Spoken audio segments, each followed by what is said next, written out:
అనకాపల్లి జిల్లాలో RTC bus అదుపు తప్పింది. బైక్ ను తప్పించబోయి పురుషోత్తపురం వద్ద బోల్తా పడింది. ప్రమాద సమయంలో బస్సులో 22 మంది ప్రయాణికులు ఉన్నారు. వీరిలో 7గురికి తీవ్ర గాయాలయ్యాయి. వారిని యలమంచిలి ప్రభుత్వ ఆసుపత్రికి తరలించారు.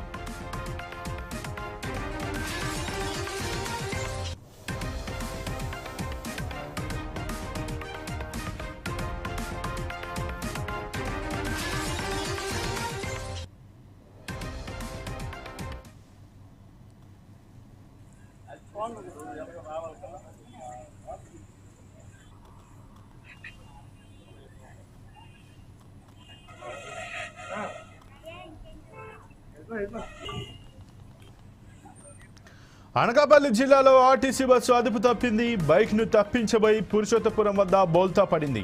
ప్రమాద సమయంలో బస్సులో 22 మంది ప్రయాణికులు ఉన్నారు. వీరిలో 7గురికి తీవ్ర గాయాలయ్యాయి. వారిని యలమంచిలి ప్రభుత్వ ఆసుపత్రికి తరలించారు.